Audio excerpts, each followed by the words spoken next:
Welcome to the RobatDesk podcast. I'm Rob Blasi. Today, I have a very special guest from the other side of the world joining us very early their time, Mr. Jem Fuller. Thank you for joining me.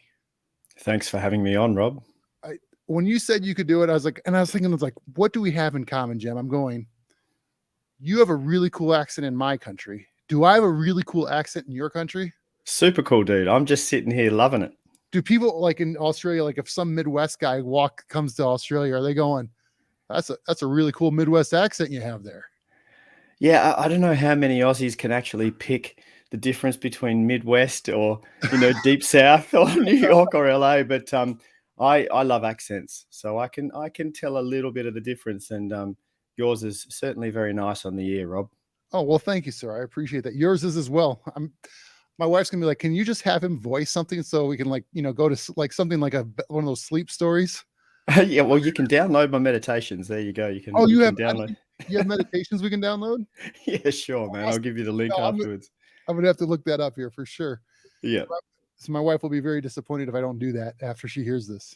Yeah, sure. So, and I want to say I appreciate your passion for good communication. I think we both have that. I've coached basketball in the past and, being in the workforce and sales. And when I see people I think it's easily overlooked as a skill set, especially when things aren't going well. When things are going well, it's easy to communicate, whether it's in a relationship or work, like, oh, you sold another big deal. Congrats. Oh, the project came under budget. Congrats. All of a sudden, like, whew, you're hit under your numbers. Oh, the project's over.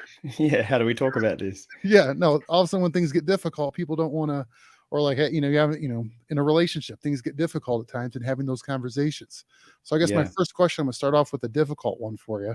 Yeah. Is we'll talk about your story and your background too, but how do you encourage people when the conversations are difficult? Yeah, I think it helps to understand why. Why does it get difficult in those situations? And there's a common factor in all of those different scenarios, and that is that our ego, our sense of identity, is super defensive. Oh yeah. I mean, necessarily, right? We have this sense of identity that we've created through our formative years of who we think we are. Yep. And it's there as a protection mechanism, right? Our ego is there to protect us. So it's fueled by fear, and it doesn't like being challenged. And so when we're caught up in ego, which most of us are most of the time, and that's okay, but we get super defensive. So someone comes and questions the way we've done something at work. Hey, I'm curious, why did you do it that way? Ego jumps to the defense. Well, I had to do it because blah, blah, blah, blah. Or if your basketball coach comes up and says, hey, dude, let's talk about that second quarter, what were you doing? Where were you at? The drill kind of thing. The ego straight away gets defensive because it feels like it's being attacked. Or if your partner comes up, baby, the way you said that thing to me yesterday really upset me. Ego jumps in. Well, I didn't mean it. So the first thing is to understand that it's just our sense of identity. And look, essentially, I think it's just trying to protect us. So that's okay. But in most of those situations, we're not actually in danger. There's no lion chasing us to eat us. Right? It's just our sense of identity that's being questioned. So if we can teach ourselves, and I believe we can teach ourselves to pause and take a breath and realize it's just our ego and realize we're not actually in danger, then we can develop the skill, as you say, the skill or the ability in communication to just lean in and listen and seek to understand. Yeah. No, and how did you get to that point in your reasoning? Like, you have a great story. You're barefoot barefoot corporate world. Maybe I got that mixed up with. Yeah, that's bringing the two together. But yeah, I wandered around the world barefoot with dreadlocks for many years, and then also ended up in a suit and tie at some point as well. So that's a clash of cultures there. That's for sure. What got you to the point where you wanted to travel the world barefoot of all things? Yeah, look, it was a gradual progression. I didn't kind of, all of a sudden decide to do that. But I was born in Holland. My parents are not Dutch. My father grew up in England. My mother grew up in Australia. And so I was born overseas, grew up in Australia, traveled overseas a few times as a kid with my family because my father was quite a global citizen. And then as soon as I finished high school, so at the age of 18, I just couldn't get out of here fast enough, just super curious. And then spent most of my 20s really with a strong urge to not just to travel, but to get to places that were really different to where I grew up. Okay. I had this desire, and I didn't really understand it when I was a kid, other than just wanting to be an adventurer. But I had the drive not just to travel to Europe and America, which I've traveled, but not to travel there because they're quite similar to Australia. I really Yeah. wanted to travel to Pakistan and Tibet and India and Southeast Asia and cultures that were very different to mine. Yeah. And I look back now and with the benefit of hindsight, retrospectively understanding that the drive was for me to connect with humans Mhm. cross-culturally, Yeah. to find out what we have in common, underneath the cultural and geographical differences. What do we have in common? That was what was driving me. And so that's kind of led to where I am today to a large degree. No. So, because my wife and I talk about this, like if we have kids and we got married later in life, but the idea of like I like that world traveler idea, and she's more world traveled than I am. She works for a Mm, global company, so she gotta have someone else pay for a lot of her travels. that Which, helps. yeah, right. It helps. Where I'm like, I made it to Texas once, Yeah. one of my favorite countries. Yeah, Um, yeah. so, but is the idea of especially when kids are younger, like when you were 18, is sort of give them that freedom to go spend a summer traveling, and instead of not that college and other stuff isn't important, but the what you can get out of learning from different cultures and different communities and being uncomfortable with where you're at a little bit too. Yeah, yeah, Because yeah, they yeah, yeah. I love that idea. And if you think about when we're in our comfort zone, it's comfortable because we know everything in that zone. yeah, That's why we're comfortable. Well, yeah, I yeah, know this space here. yep, So there's really very little growth or learning that occurs in the comfort zone. It yeah, pretty much happens in when you're uncomfortable, right? yeah, And not everyone is driven to grow and learn, and that's completely cool. But yeah, if you are someone who's driven to expand into your potential, yeah, whatever that is for you, then that's going to happen when you're uncomfortable, right? right? Yeah. No, absolutely. So what was one of your big what would you do to encourage someone that maybe's never left their hometown to sort of say, "Hey, go try something new"? What would be, outside of getting your comfort zone, but what would you, because I've had a ton of friends like where I grew up and they wanted to leave, but then whether they started a family and things like that, which is good reasons to stay. Like Mm, mm, I mm. like to sort of go. I always told people like, try it for a year. You can always go back. Yeah, you can always fly home. Absolutely. Okay, I guess it depends on who you're talking to. I'm thinking now about my oldest son who's turning 18 in a week. Oh yeah. Yeah, and he's in his last year of high school now, Okay. and he's about to. So 18 in Australia is when you can get your driver's license and when you can go to the pub and Okay. all these things. And he's not really too fussed about the pub. He's super excited about having his driver's license and getting a car, Right. but he's even more excited about finishing high school, and he wants to take a year to travel. Okay. And he's super pumped about that. He's been working and saving money, and I'll help him out with a ticket somewhere. And so I'm wrapped. I'm stoked that he wants to go That's traveling awesome. because that was something for me. But I mean, I didn't even really need to um, try and encourage him to do that. He just knows that I've had a very global life, and that's just the way he grew up. He knows I've got a second family in the Himalayan mountains, and he sees me go there every year. I will be taking my kids there one time. So for him, it's just normal that there's a big wide world out there, and it's interesting, right? There's Yeah. this natural curiosity. If it was someone who wasn't interested in traveling, they just didn't have any interest at all, I probably wouldn't even bother trying to convince them to go.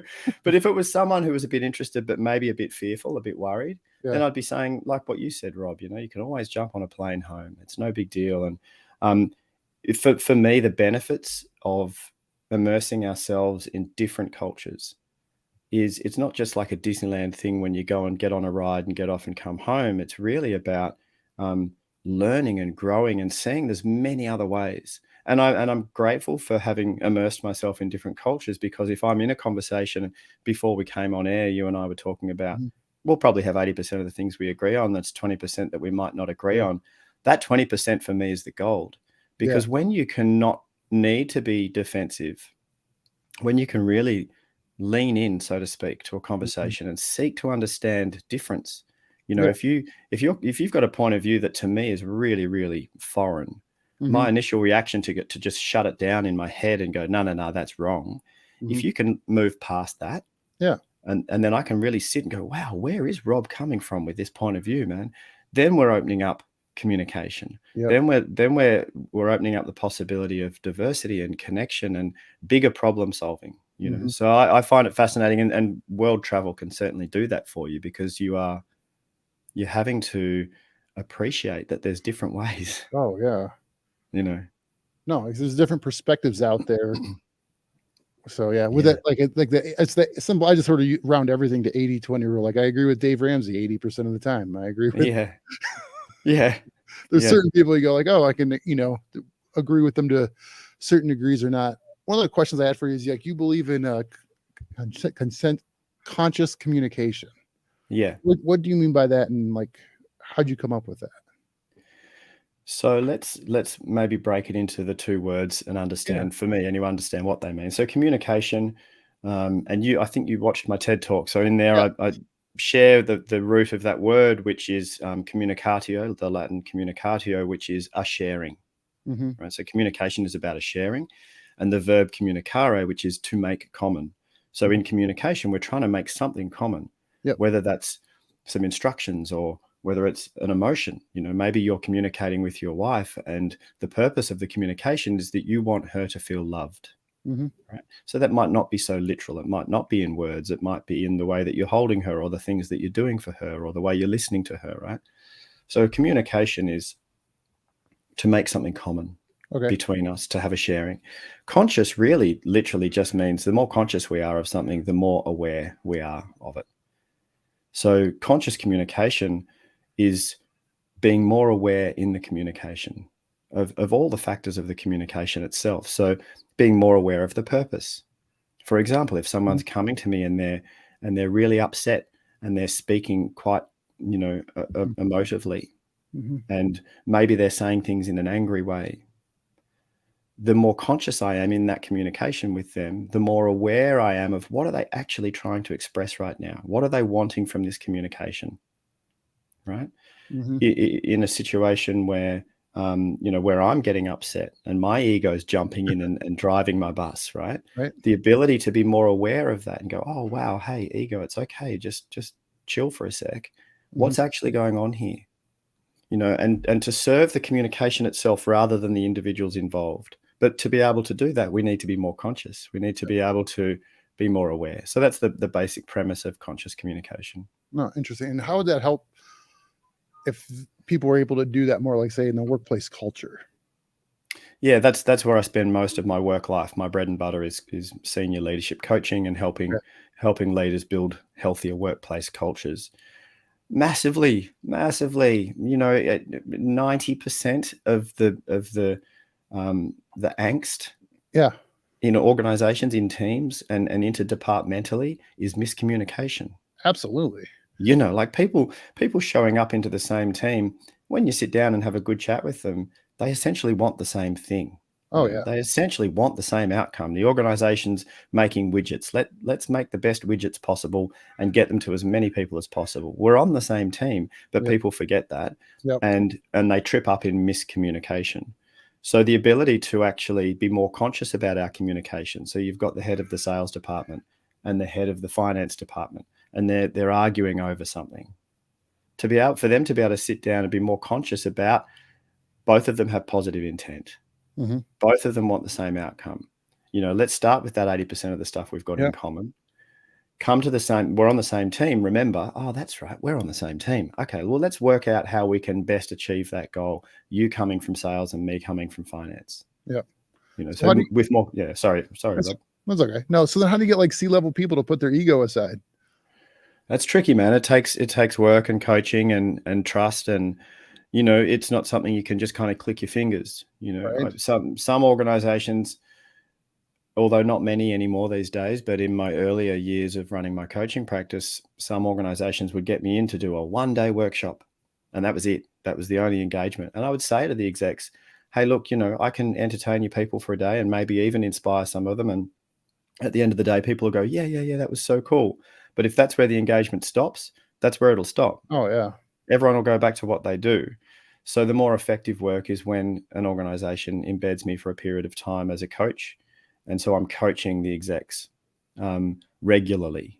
We're having these conversations regularly because to be able to be more functional in what we're talking about, to be able to be more conscious in your communication, this is a practice. This is a discipline. This is waking up and meditating. This is practicing pausing. This is practicing emotional regulation. This is stuff that you don't just read a book and go, oh yeah, I get it. Yeah, no, that makes a ton of sense. Especially, I'm like with my coaching background. I'm more of the sport, like with basketball. It's like even if you already know how to do it, but getting quality reps up means a lot. Yeah, 100% it does. Yeah, and we come to this point in our lives, as in this moment right now, with a whole history of neural wiring, Yeah, right? And the neurons that have fired together repetitively have wired together, right? yeah, And if some of them have wired together in a limiting way for you, a limiting belief, say for example, you've got a belief, I'm not good enough. Right. okay, That's pretty firmly embedded. Now, thankfully, the brain is plastic, and neuroscience is with fMRI imaging all this stuff and showing us that it's possible to create change. That's all nice, wonderful, but I believe it takes work. To rewire, to change your beliefs or your thoughts about yourself and life. Like basketball, man, you want to be good at shooting 3-pointers. You got to stand there and shoot a lot of them. oh yeah. Always, you Yeah. don't just kind of tick the box and go, yeah, I can do that. Well, here's the correction I tell people, and I was like, you don't just have to shoot them; you got to make them. Because like the joke we used to say is like, oh, like it's not just practicing, but it's perfect practice. Love it. Yeah. Because you just have people like, we have kids, they put up 100 threes, they make 7 of them, and they go, I'm going to shoot in the game. We're like, no, you're not. We need someone who can actually make them. It's like, yeah, it's like you proved to your teammates in practice whether you can shoot that when the test is on the line, when it matters in a game.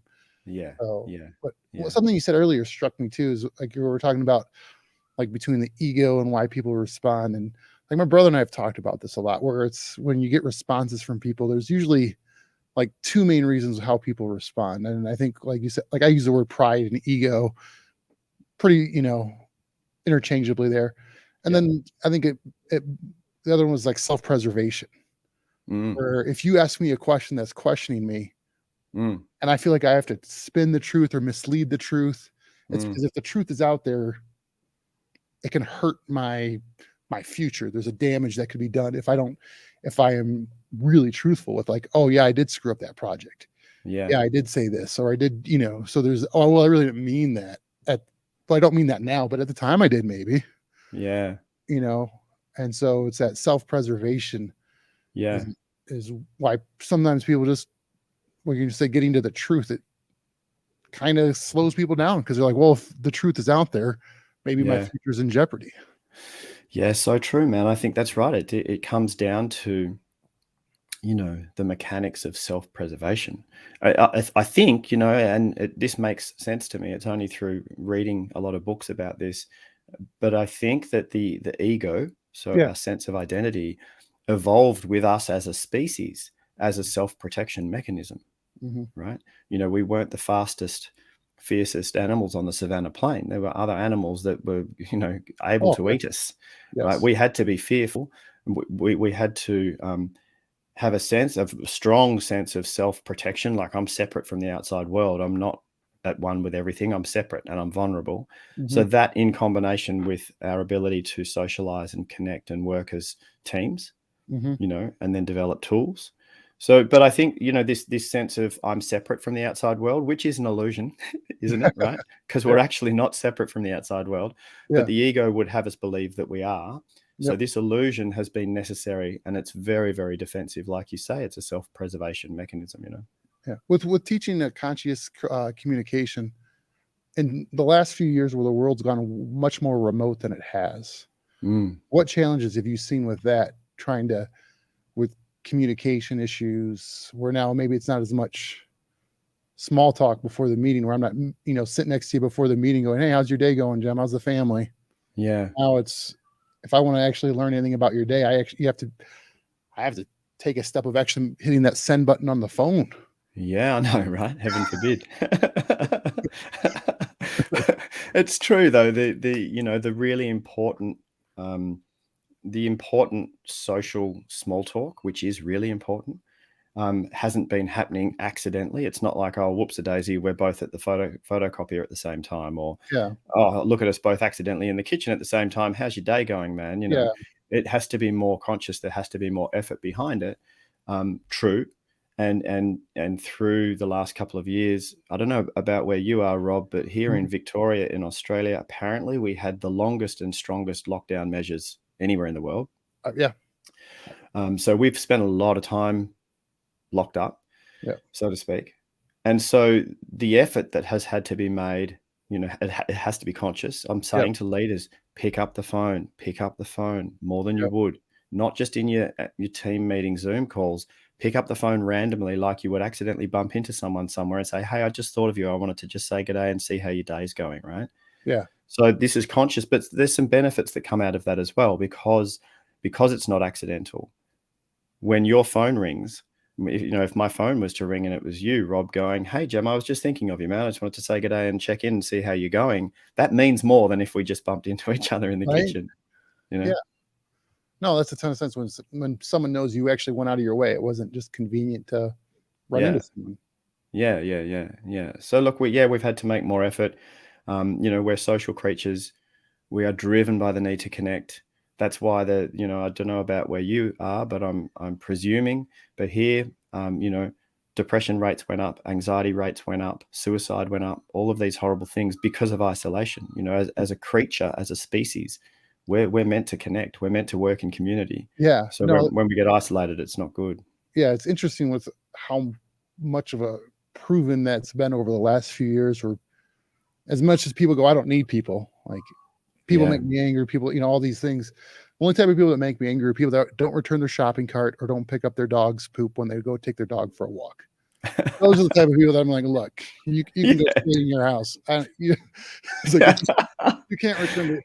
That's why it's like, if I was in charge, those would be more heinous crimes than many other things. Yeah. It's so funny you say that, right? Because that comes from one of your core values must be consideration, right? You believe it's important to be considerate, like to think of others. We live in a society, we live in a community, and so be aware that there's other people in your community and pick up your dog poop, right? Or put the shopping trolley back. I'm like you.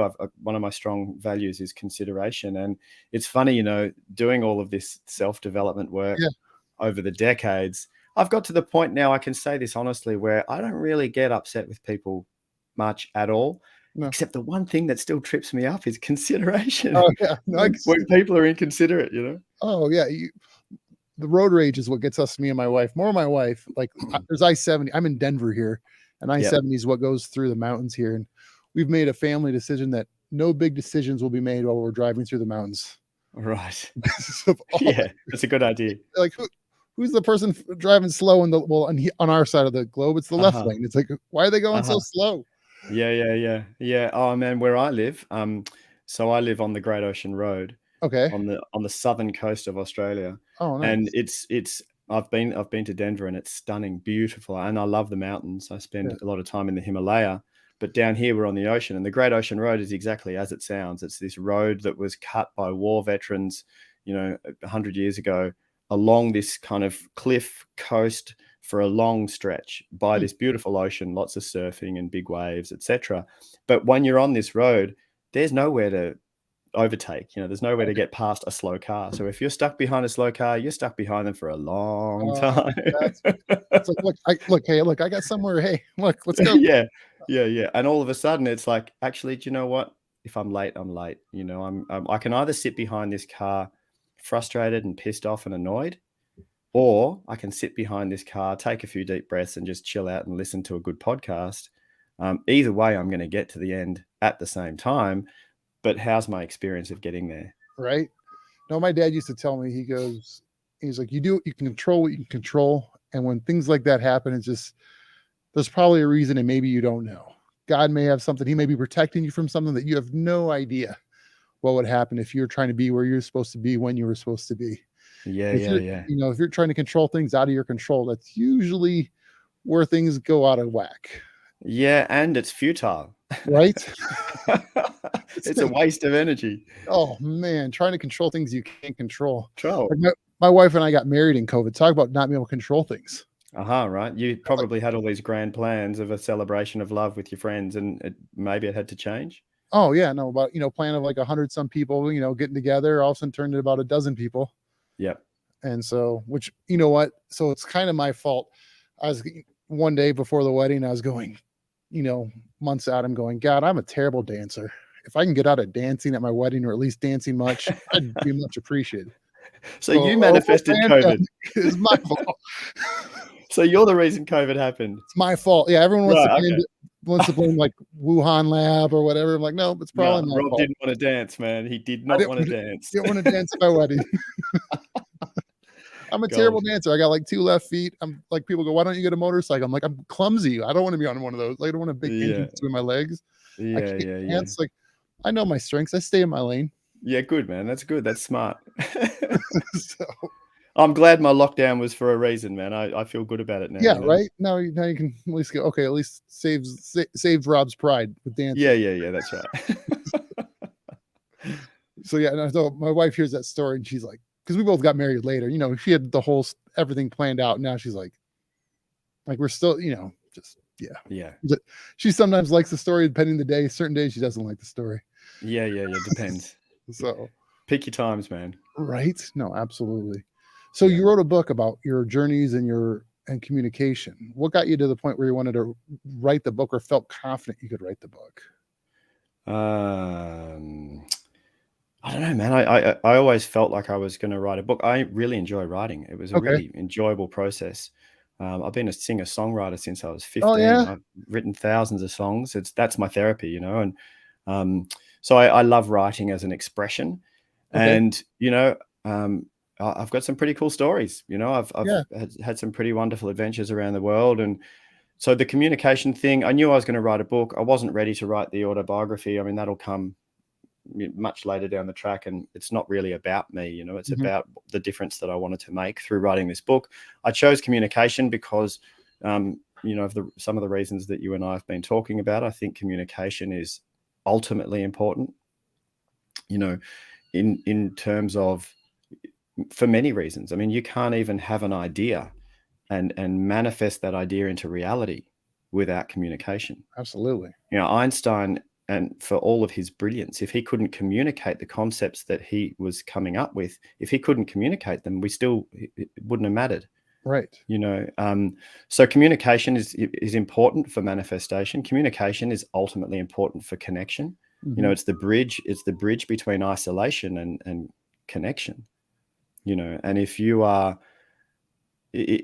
feeling misunderstood, you're feeling isolated. Oh yeah. Right? Because the communication's not working.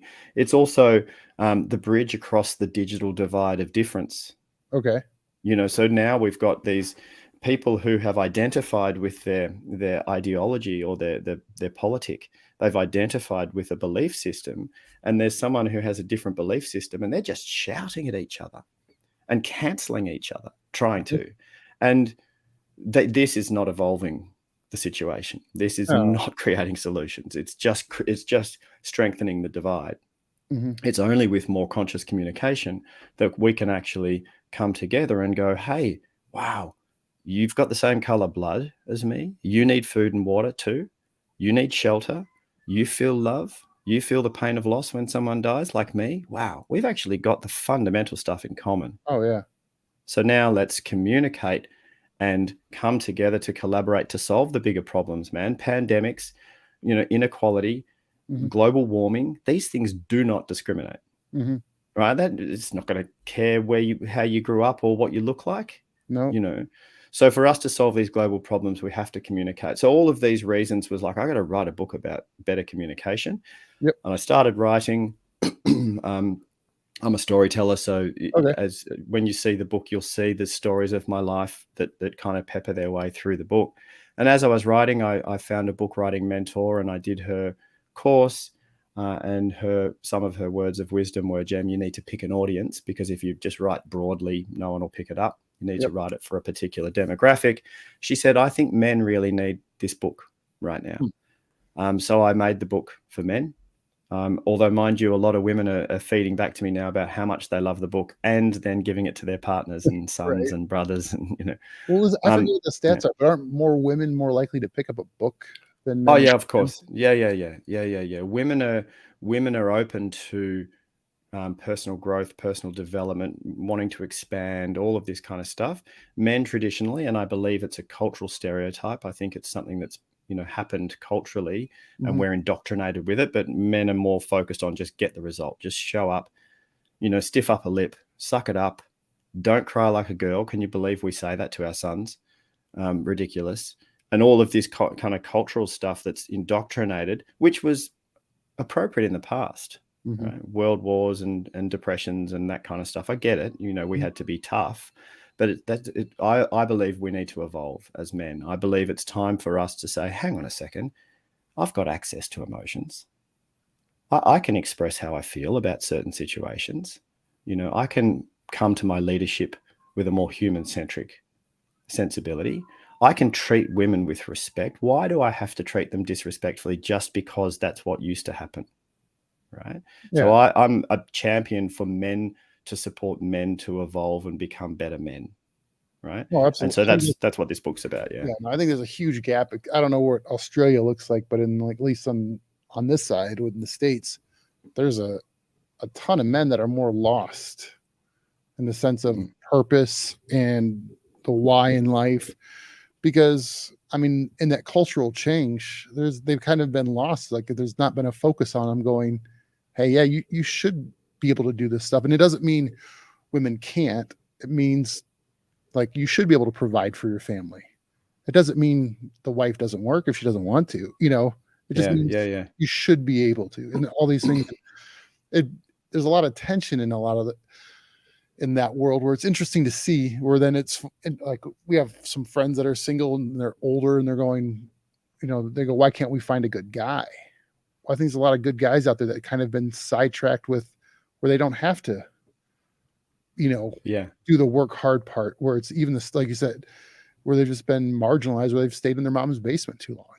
Yeah. Staying as a boy rather than moving into man. And this boy man riddle is something that I talk to in the book, and it's an ongoing thing, and it can be subjective. Mhm. But essentially, at the bottom of this boy man riddle is responsibility. Oh, yeah. A boy doesn't need to be responsible, Yep. whereas a man does. And culturally, like you said, people have been like, so culturally we're like, well, if it's not that old thing, Mhm. kind of misogynistic, unemotional, kind of get out there and survival of the fittest. If that's not what it means for me to be a man now, what is it? That hasn't been replaced. We haven't been teaching our boys what it can be like to be a Mhm. man. And so I'm hoping this book helps men with that. There's some really, really practical strategies Yep. and understandings in this book. And I'm encouraging men because, Rob, I believe that most men, like most people, I believe, are good. They're good. Like most men are waking up in the morning, like most humans are waking up in the morning. They're not waking up thinking, how can I go and hurt people and cause havoc? Mhm. We save that for the psychopaths. And I know there are psychopaths who do want to Mhm. cause Yeah. harm, but the rest of us don't, man. We just wake up in the morning going, how can I do my best today? Or how can I just get through the day? Yep. Right. So most men are good men. They're not assholes. They're not misogynistic, horrible people. They've just been raised in a culture where they know no better. So I'm putting a call out to go, well, here's how we can do it a bit better. And let's support each other as men Mhm. to do a bit better. If you're with a group of mates and you hear one of your friends speak in a derogatory way or in a misogynistic way or in a sexist way about a woman, call him on it. Yeah. Go, hey, dude, I don't reckon that's okay. Oh, yeah. Right? Let's call each other on this stuff rather than just kind of being complicit and going, "Oh yeah, ha ha ha," and laughing along with it, man. Let's have the courage to hold each other accountable to being better, to shifting the stereotype of a man. Yeah. Well, you said a few keywords and like with accountability and then responsibility. Mm, And at least what I hear a lot is like you people are like, well, I have the right this, I have the right for this. But like I think rights and responsibilities aren't go in tandem. You can't have a right for something without a responsibility to handle it well. Like I think yeah, a gun may be the perfect example of that. If you can have the right to own a weapon, yeah, you have the responsibility to handle it properly. yeah. Man, this whole "I have the right" thing, I don't understand the functionality behind that way of thinking. Yeah.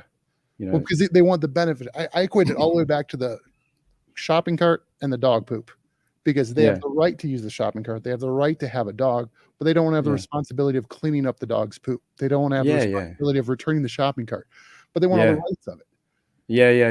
I agree with you, man. Look, we've all got the rights for you've got the right to do anything, and Mhm, you can do whatever you want, and you might get locked up for it or not, or whatever the consequences will be. That's what it is. But mhm. you've got the right to think, feel, do whatever you want, and you'll experience the consequences of whatever it is that you do, whether they're right or wrong. No moral judgment. That's just the way life is. So that's fine. Yeah, you've Yeah, got the right. 100% agree with you. I'm not interested in that.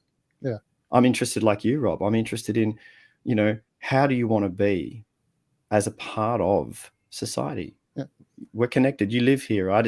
For me, it's the same as people who I don't know what it's like. I know in the States, your tax laws are different in each different state. Here in Australia, we're much smaller. There's one kind of tax law. It's a federal thing. And Oh, you're making me people, jealous of the yeah, oh. but people who refuse to pay taxes, right? They don't want to pay taxes, Mhm. but they're happy to use the healthcare system. They're happy to use the roads. They're happy to use the public libraries. They're happy that we've Oh, got yeah. all this public stuff. Where does it come from? Oh, you know, yeah. like you've got your kid in hospital. We're very lucky over here, man. Our public health system is ridiculously good, and I know this firsthand. My boys, one of my boys wouldn't be here if it wasn't for the Oh, public health system, and I'm happy to pay taxes. Why? Because that's where the health system comes from. right? No, and I think there's a fine line for that stuff where the argument on this side would be is, do they do a better job? Yeah. And I think it's when you like, at least in the States, when you see my wife and I were just joking about with some of the stuff we do where it's basically contract work, and you go, you got to file quarterly taxes, annual taxes, and then we have friends that do quarterly taxes. They say the IRS can't keep things straight, and you're always paying. So it's you know Yeah. it's the whole argument of going like like I said, that's the 80% we agree on, but it's the how should. It's the how, yeah. Yep. Yeah, yeah, And yeah. so And our government's doing a good job. Well, largely not. Is the system, the best way it could be? No, it's um, not. It's more the concept of so in terms of the how yeah. and is it being done well? I don't think it is. Mhm. But conceptually, as an ideology, I'm a part of this community. Should I contribute to the community? Yep. Yes. Absolutely. So here's a question for being a communications guy. Then where do you land on free speech? Like, where's the like? Because where do you land on people should be able to speak their? And I think we'll both agree. Like, there's a difference between free speech. I was like, this free speech. We'll just start there. How about that? Yeah. What are your So thoughts on free speech? before we dive down into the detail of it, Yeah. I 100% believe that you should be able to say what you want to say, Yeah. right? Yeah. And then it gets more complex, Yeah. right? Because if you've got someone who is trying to cause harm, Yep. right? Then as a member of a community, as a community, we need to look at individual cases and go, so we're a community here right now. Hmm. And here's someone who's trying to cause harm to other people in the community. So we've got to do something about that. Yep. Right. Or this person over here is speaking in ways and other people are being offended by that. But do they have an intent to actually cause harm? No, they don't. They're just expressing their point of view. Hmm. Look, it's easier said than done to be Oh, able yeah. to do this as a community. But philosophically, this should be the approach, right? Yeah. Because if I say a particular word, but my intention in that moment is I'm coming from a place of love, Hmm. but somebody gets offended by that word, whose responsibility is that? If I didn't even know that they heard me, maybe they heard me on a podcast and they're angry at me now and they want to cancel me, they want to shut me down. Oh, But they've never met me and they don't even know that I was coming from a place of love. I think that's crazy. it's people lose context where they're. Context is important, man. Oh, yeah. I was just talking about this with somebody else, is with the idea of grace, like in conversation where it's like you might have said something where you go, there's some European cultures are known for this. I don't know about Australian culture, but they're just blunt. They'd be like, Yeah. "Hey, Rob, you're kind of big." I'm like, look, I've been trying to lose weight. Settle down. It's like, Yeah. and they're just like, Yeah. but they're just blunt. They're just saying, you're a large person. You're a big, because I'm, Mm. 6'3", 270, Yep. Yep. got Yep. some size when you walk around. Yeah. Yeah. Yeah. A little bit more gravity around me. But but Yeah. then it's like, but it's then, like you said, it's up to me to go, are they saying that? Are they trying to be a jerk about it? Or are they, Yeah. it's like, and that's where grace comes in. Sometimes grace is undeserved, just, benefit of the doubt. Yeah. Look, I feel that if my emotional, psychological, physiological state, my state of being in any given moment, Mhm, my experience of life in any given moment, if that is at the hands of others, mhm, I'm a victim. absolutely. If my experience in any given moment is because of what you said about me, I'm a complete victim. And that's not the way I want to live. I want to live feeling empowered. I want to live like I'm the driver of my bus. I'm the Yep, one who has the most to say about. Now, sure, I get triggered by stuff, but how I respond to that trigger is up to me. yep, You know, my frustration with you is mine. It's my frustration, not yours. yep. And because that person, didn't put the shopping trolley back or left their dog poop on the ground, it's still my frustration, not theirs. So I'm gonna if make someone theirs with the shopping cart. yeah, yeah, right. Put the dog poop in the shopping cart at least, right? Right? At least, oh my gosh. I don't Yeah. know which one, like, I think of that just goes back to laziness. Laziness, yeah, yeah, yeah. But Sorry, look, I'm easily distracted, sorry. no, no, no, cool, man. If someone says something and you are up in arms about it, they've in some way you've been controlled by a word that came out of a person's mouth without even knowing what the context was, Mhm, you know. And anyway, so we kind of digress. But look, it's a complex situation. Back to free speech, man. I believe that you should be able to say whatever you want to say. mhm, For those of us in community and how mhm, we're going to deal with what people say, we need to look at context. We need to look at intent. We need to look at potential damage to the society or the community involved, and mhm. those things we do need to deal with because, we're trying to survive Yep, and flourish as a species. Man, can I tell you a story on absolutely. this?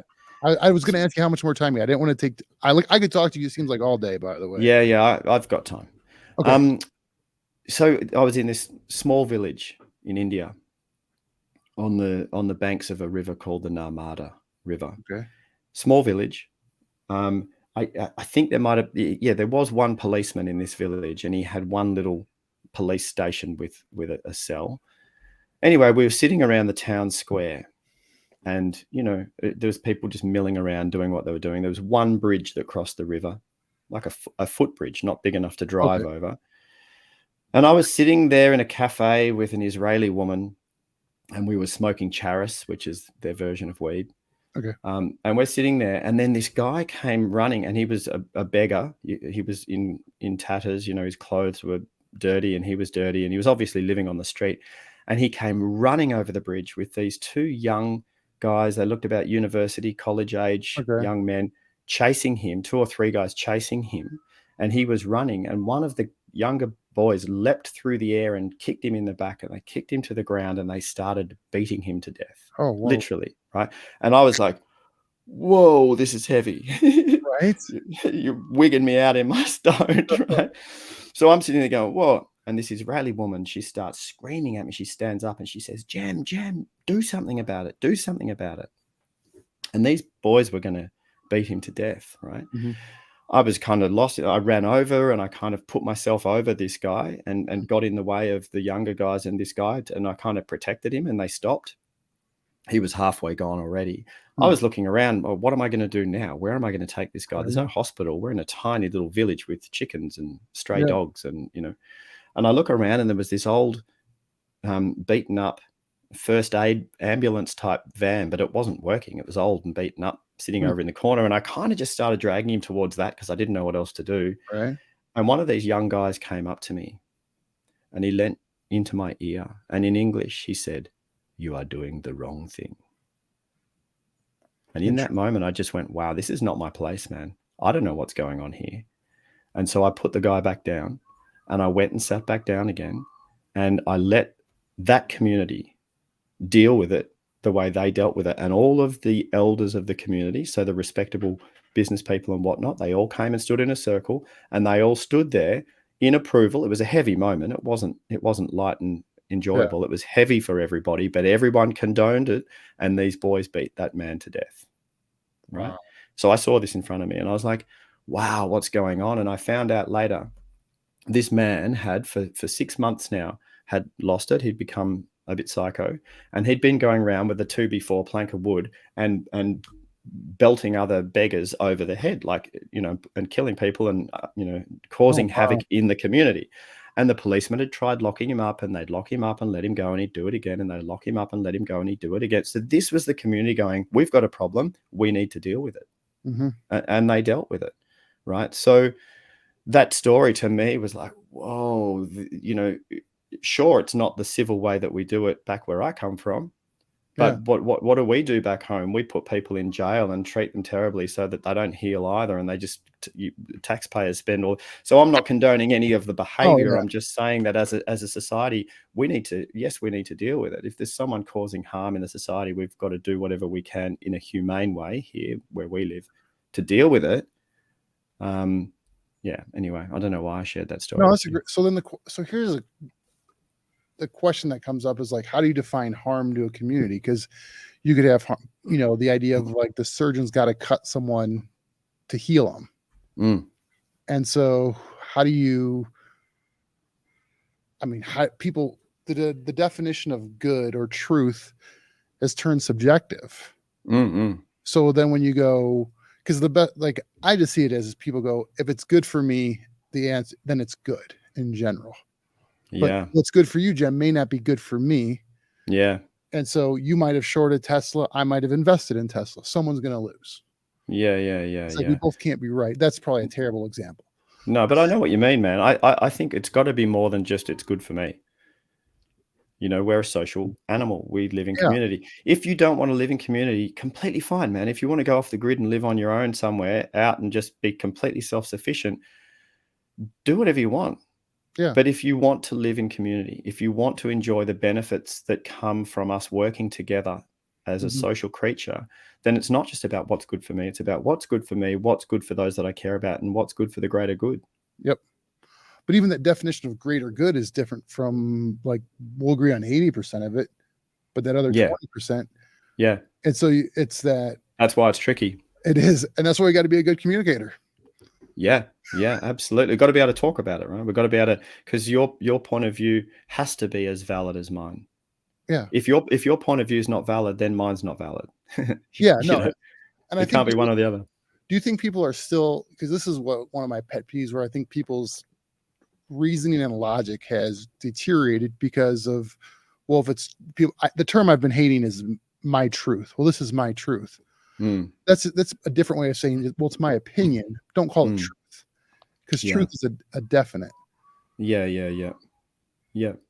Truth is a definite, sure, but at the same time, man, we can only ever perceive reality through our filters, through our biases, through our beliefs, right? Your version of reality has to be slightly different to mine because of your background. Correct. And because of the predispositions. The way that we function as a species, as a creature, is that we have a predisposed idea about anything that's going to happen in any given moment. When you reach for your glass of water, you have an idea of how that experience is going to feel and look and be for you, due to your past. Right. So, and so when someone walks into the room, just say you and I went to a networking event together, we go out together and we walk into a room. By the way, if you ever came to Denver, I'd love to go to a networking event, or even just to the pub, either one. The pub, right? So we go to the pub, right? we go to the pub. And we're not called pubs in Denver, but we'll go. What are they called? Bar? Just a bar, or like a bar. Yeah. So we go to the bar, right? Well, they have out here like I can't even. Breweries. They have a ton of microbreweries out here. Yeah. Same here, man. Microbreweries have gone crazy. Yeah. Okay. Sorry. Okay. We'll start again. We're going to the microbrewery. We're going to the microbrewery, right? We're going to go and taste some really fine, nice ales. We walk into the room, and straight away you got a funny feeling in the room, man. You're like, I'm not trusting this room right now. There's something not quite right. And I'm going, what do you mean, man? It feels great. Now, your version of reality is completely valid, and so is mine.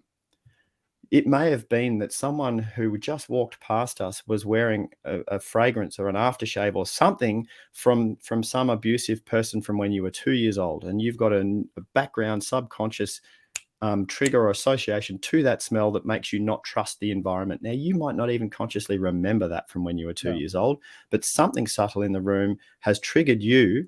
And so for you, it's like, I don't trust this room right now. Right. Whereas for me, I do. Now, both of those opinions of reality, that's your truth and that's my truth, but they're different.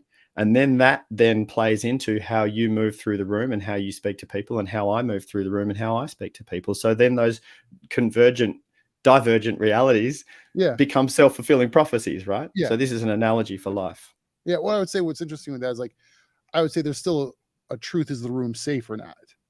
And so it's like, just because my experience as a 2-year-old with that isn't a true causation. It's like, and psychologists will work with people a lot with like with the fears they have, and it's an Yeah. irrational fear, but the fear came from something, which is true. Yeah. But is But the room dangerous or not? There's an ultimate truth there. yeah. And then because it's an interesting way we say that, where it's like, yeah, their fear isn't unreal. Yeah, but what about this, Rob? What about this, Yeah. right? Just imagine. Yeah. So if let's just make it not you and me. So Okay. so there's one dude that goes into the room and he goes, "Nah, this room's not safe. I'm on high alert." And this person's defense mechanism is aggression, right? Yep. So they go into this bar and they're on the alert, and their defense mechanism is violence. And so then through the night, a few beers down and, or a few whiskeys or whatever, and people get a little bit loose and blah, blah, blah. And then this person takes something the wrong way. And he goes, I knew this. I couldn't trust this room. And someone says something, and then he arcs up and they arc up. And then there's a fight. Yeah. Right. Then you take person B, who doesn't feel that there's anything dangerous in the room. In fact, feels like everyone in the room's, quite lovely and nice. And so their defenses are not up, and they're not aggressive because of their past. They're a pacifist. And they go through that room that night and there's no fight. Mm-hmm. So the room it didn't end up being dangerous, but I guess the potential for everything is maybe always there. I don't know. What do you reckon? So, and stuff like that, where it's like, if I still wouldn't, is it dangerous? But it's almost like a self-fulfilling prophecy. Where it's like, if you're looking for something, you're going to find it. I'm sure you probably heard a story similar to like maybe it's the short story of where there's a traveler and gets to the city gate, and he's like, and you're maybe the guy at the gate. I'm like, Jem, tell me about the people of the city. And you're like, well, tell me about the people you've came from. I'm like, oh, they're just, they took care of people. They did all, I came from a great city, like when people were hungry, they fed them, they took care of people. And they're like, he's like, you're going to find those people here too. Yeah. Then the next guy comes up to you and goes, Jem, what are the people like here? And you're like, well, where'd you come from? It's like, oh, a bunch of backstabbers, liars, and cheats. He's like, well, you're going to find those people here too. Yep. And so it's kind of that, like, so, and that's where I think that perspective comes in, where it's like, is it either one of them untrue or true? Yeah. But it's like, they're both true in the sense, but there's not was the guy right for still going to violence? Yeah. Like, that doesn't mean it means he's got an issue he's got to work on. It doesn't, the court of law would be like, your intent might not have been to hurt him, but you did. Yeah. And so that's why you, like, at least in the American or US judicial system, there's like murder 1, murder 2, murder 3, it's like, because intent matters. And that's where, yeah, intent matters. And that's where it's going crazy, man. I heard this story about a Netflix executive, and we might be treading on contentious ground here, man. You might get shut down for conversations like this, but I heard there was a Netflix executive, and in the context, now this is just what I've heard on a podcast. I wasn't there, but let's just use this as an example, right? Yeah. So in the context, he said, look, some of our shows are upsetting people because of the language and the content. And we need, as Netflix, we need to be more considerate. We need to be more careful about the content and the language, because we don't want to upset people. That's not why we're here. And in this particular show, the person, and then he used the N word, he said, and the person said that word, but he actually said the word, and he was saying we shouldn't use that word because we don't want to upset people. So he was actually arguing to not use that word. But he said that word in the context of we shouldn't use that word. And he got cancelled. He lost his job. He lost his career. He lost everything. But his intention was to try and be considerate. Yeah. And someone in that room wanted to shut him down for it. It's like, It is the strangest word in the English language yeah, of how it can be used contextually. There's no doubt about that. yeah. And It's crazy. And so I just use that example of like what you're saying, man. Intent matters. yeah, And traditionally we would take that into consideration. But now with Twitter and other platforms, I mean, I don't use Twitter, so I don't really know much about it. But with these platforms where people can actually cancel each other because of something they said without taking into consideration their intent, I yeah. think that's crazy. So it kind of reminds me of like, I don't understand how it works, but like in Denver, my wife and I, we like going on hikes. And if there's Yeah. one thing I absolutely hate in the wilderness, I don't know why God ever created them. I'm sure that's why he cursed them, but Yeah. snakes. Uh-huh. I hate snakes. Like Right. we go on bike rides and they're out trying to warm on the sidewalk as you're trying to, and like, I can't tell you how hard I've hit the brakes on my bike before, with a scene of Man, they're not just warming on the sidewalk. They're there waiting for you. They're preying on you, man. They're coming yeah, to get you. hey, thanks for that. Oh, are you a motivational speaker too? Come on. But their whole intention is I'm going to get Rob. it's all that they're out there for. And I get like, I lived in North Carolina for a while, and there's certain snakes that attack the like the poisonous snakes. So you don't want to get rid of all the snakes. Like they're their own your defense against the really bad ones. Yeah, Like right. out here in Colorado, they have a ton of rattlesnakes. And so when I'm hiking and I see even a twig, guess what I think it is? Yeah, it's a snake, right? I think it's a snake. Yeah. And I think there's that disconnect with people who's like, it only has to be a snake once for me to go, aha, I was right to jump. Yeah. Oh, that's deeply wired, man. That's wired in the old brain. Yeah. That's not just you. I reckon that's most humans. Unless they've been in an environment where they've conditioned themselves out of it. But most humans, the reptilian part of the brain, the old part, hears a twig snap and it's like danger, Yeah. snake or whatever. That's hardwired. Yeah. Yeah. And so I think a lot of people now do that with communication or speak, or like they're already trying to get upset with it because there will be a time they should be upset. Right. And they're right that one time, but they're wrong. Like my wife's the pessimist, I'm the optimist. And so she's like, we just bought a new house and there, everything that could go wrong. She's like, this could go wrong. I'm like, but it all could go right too. Yeah. And it's like, it's one of like, but she only has to be right once to go, see, I told See, you I you told- should have been worried about this. Yeah. Hey, interesting, little digression here, but Yeah. this positive, negative outlook, the optimist and the pessimist. Research shows us that the discipline of a positive perspective, so the discipline of going, hang on, what might be possible rather than what's not possible, gets us better results. So even for people who are naturally more negative, naturally more pessimistic, they naturally lean towards seeing the glass half empty.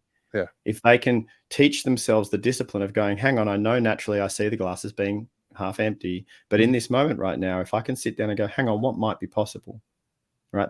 We get better results. So I think it's functional to look at to look at the upside of things. Yeah. In defense of my wife, she works in HR, so she's got to deal with all the bad types of people. Right. She's like, I'm just used to it. Like, oh. Yeah. Yeah, people, man. People are the crazy part of the equation, like it, and this is the reason I've got work. My CEOs, the CEOs I coach and the executive teams I coach, and they're like, my God, everything would work so smoothly. And then you put humans in the mix and it all goes pear-shaped.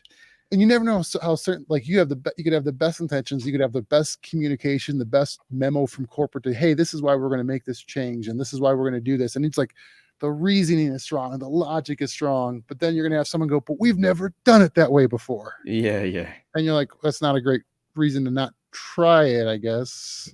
Yeah. But they're like, well, we haven't done it. Like, so. Resist change. Right. Which is like saying, I'm never going to die. It's like death and change, man. They're the two things. You can avoid taxes, right? You can go and live in Andorra in Europe and avoid taxes, but you can't avoid death and you can't avoid change. They're definitely happening. And it's crazy, right? Like you say, people dig their heels in and resist change. It's like, whoa, man, no matter how hard you dig your heels in, it's happening. Oh yeah. If you resist change, that equals suffering, right? If you embrace change, it's a kind of an easier way. But really what I think is more functional is to be designing change. Right. Looking forward, what can I do to help make things better? What can we try that we've never tried before? No, absolutely. Jem, I've really enjoyed this conversation. If someone wants to, get in touch with you or get a hold of your book, what's the best way people could get in touch with you? The easiest way over there in the States to get my book is on Amazon. So Okay. just type in Jem Fuller, Jem, not Jim. There's a Jem Fuller out there who writes books as well. But Jem Fuller, The Art of Conscious Communication for Thoughtful Men. You can grab the book on Amazon. If you want to follow me or get in touch or anything like that, my website, jemfuller.com. And then, Insta and Facebook and LinkedIn is all just Jem Fuller. So I'm pretty easy to find. Okay, perfect. I'll put a link to all those in the description as well, so people can easily find you if they're listening to this. Yeah. Jem, I really enjoyed our conversation. I hope we can do it again sometime. And I really hope that if you ever come out to Denver, you let me know. I will certainly let you know, man. I like you, Rob. You're a good man. Well, I appreciate that. So anything I can do to help you out, please let me know. Yeah, thanks, brother.